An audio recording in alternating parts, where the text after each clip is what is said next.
Hello বন্ধুরা, তোমরা সবাই কেমন আছো? আশা করি তোমরা সবাই খুবই ভালো আছো। আমার একটা নতুন ব্লগে আবার তোমাদের সবাইকে ওয়েলকাম। তো ব্যস্তঘাট রাস্তা নিয়ে আজকে দিনটা শুরু করলাম।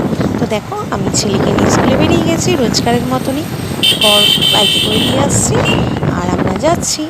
তো দেখো, চারিদিকে বাজারটা বসেছে। বাজার দেখলেই মনে হয় যেন সবজি কিনি, এটা কিনি, ওটা কিনি।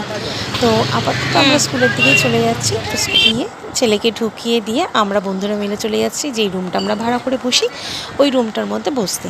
তো এদিকে দেখো, ছোট্টখাট্টো বলতে গেলে একটা গড়িয়াহাটের মতনই। তো এখানে জিনিসপত্র সব রকমই পাওয়া যায়, কসমেটিক্স বলুন, জুয়েলারি বলুন, জামা কাপড় বলুন, কি পাবেন না সবই পাবে। তো আমরা যেই রুমটা বসি সেখান থেকে একটা বলতে গেলে একটা বুটিক আছে ওখানে পাশাপাশি। তো এই বুটিকটাতেই আমরা বন্ধুরা মিলে ইয়ার্কি করতে করতে যাচ্ছি, এই আমাকে দেখাবি না, ও বলছে আমাকে দেখাবি না, এই করতে করতেই যাচ্ছে। চলুন, তো এই বুটিকে ঢুকে গেছি। তো বুটিকটার নাম হচ্ছে গিয়ে প্রথা। তো এটা হচ্ছে গিয়ে লোপামুদ্রা যে গান করে তারই এই বুটিকটা। তো আমরা সব গেলাম, একটু ঘুরে টুরে আসলাম টাইম কাটানোর জন্য। তো সারাদিনই যেহেতু বসে থাকি, তো সময় বলতে গেলে গল্প করে, ফোন দেখে, এটা দেখে ওটা দেখে করে সময় কাটে। তো তাই আমরা একটু গেলাম, ঘুরে টুরে আসলাম। তো এখানে জামা কাপড় বলতে গেলে শাড়ি, চুড়িদার, কুর্তি, জুয়েলারি সব রকমেরই জিনিস আছে, কিন্তু প্রচণ্ড কস্টলি। কম দামের মধ্যে কিচ্ছু নেই।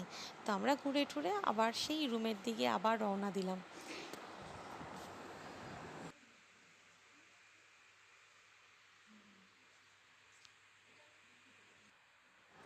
তো এদিকে আমাদের দেখাও কমপ্লিট হয়ে যাচ্ছে।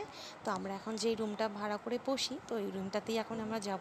তো ছোটোবেলায় আমরা যেমনি স্কুলে বন্ধুরা মিলে টিফিন শেয়ার করে খেতাম, ঠিক সেরকমই আমরা বাচ্চাদেরকে স্কুলে দিয়ে, তো আমরা যেই রুমটাতে বসি ওটাতে আমরা সবাই মিলে দুপুরবেলার টাইমে সবাই মিলে টিফিন শেয়ার করে খাই। তো দেখো, সেটাই আমরা টিফিন শেয়ার করে এখন সবাই খাচ্ছি। তো একটু পরে যেহেতু স্কুল ছুটি হয়ে যাবে, তো বাচ্চাদের আবার নিতে চলে যাব। তো যদি ব্লগটা ভালো লাগছে, তো একটু পরে যেহেতু স্কুল ছুটি হয়ে যাবে, তো বাচ্চাদের আবার নিতে চলে যাব। তো যদি ব্লগটা ভালো লাগে একটু লাইক কমেন্ট শেয়ার করে দেবে। টাটা।